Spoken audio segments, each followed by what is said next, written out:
喺香港嘅朋友成日都會問我喺加拿大同埋香港揾屋究竟有咩分別？香港揾屋嘅話，你會諗地鐵沿線啦，或者喺香港島啦，近返工或者近學校。咁喺加拿大咧，其實最主要決定樓價嘅因素有3個。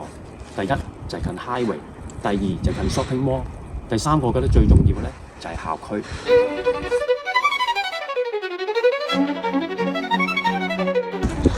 大家好，我係 Marco。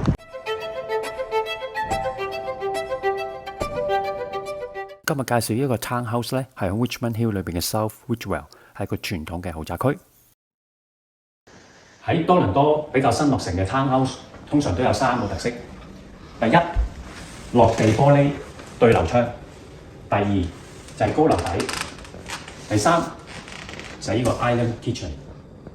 呢個區份交通方便，近 Highway 7 407 Yonge Street。另外最近嘅 shopping mall 就係 Hillcrest Mall， 幾分鐘就到㗎啦。而且呢個校區非常出名，其中城中頂級嘅 Catholic School St. Teresa 就係坐落喺度啦。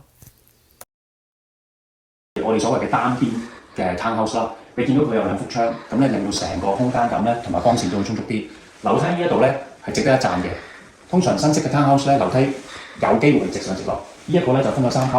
其實咧老人家、小朋友上落咧都非常方便。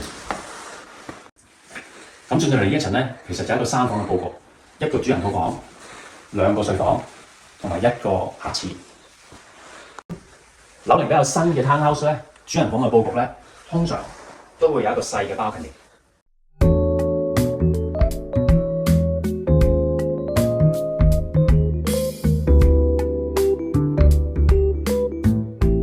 間一層咧，佢都會有洗衣乾衣機喺度嘅。嗱，至於主人房嘅洗手間呢個比例咧係比較大嘅 ，double sink stand alone 嘅 bathtub 同埋一個 modern 嘅 shower room。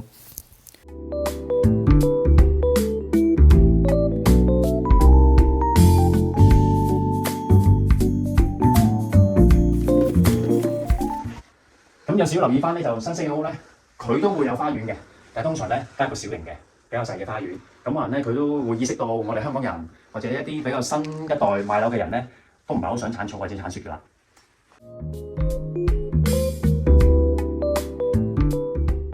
咁間屋嘅 list price 咧就係1298000，咁呢個價錢咧其實就冇乜好彈㗎啦。校區好，交通方便，近 shopping mall， 仲要係單邊採光好。咁有少少嘢要彈嘅咧，就係個洗衣乾衣機咧就喺睡房嗰一層嘅。咁我自己就唔係咁中意嘅，因為你夜晚洗衫咧，通常我哋會夜晚先洗衫咧，我驚瞓覺時就有聲。咁但係我其他朋友或者太太又覺得好喎，因為方便啊嘛。第二，如果你搞 party 嘅時候，通常你都會請7、8個 family 過嚟，可能幫小朋友生日啦，或者老朋友、香港回流嘅朋友過嚟聚會啊。咁呢度嘅 visitor car park 咧有，但係唔係非常多。咁如果幾個唔同嘅 house 幾個業主都一齊搞 party 咧，咁個車位就會緊張啦。好多謝今日睇我哋嘅介紹啦。其實呢度嘅 townhouse 咧，都令我諗起喺香港淺水灣南灣道一啲同類型嘅單位放租嘅。如果有機會咧，都叫香港嘅同事為大家介紹一下。下次我會試下揀一啲樓齡比較舊少少嘅 house，再同大家比較下同新派嘅屋有咩分別。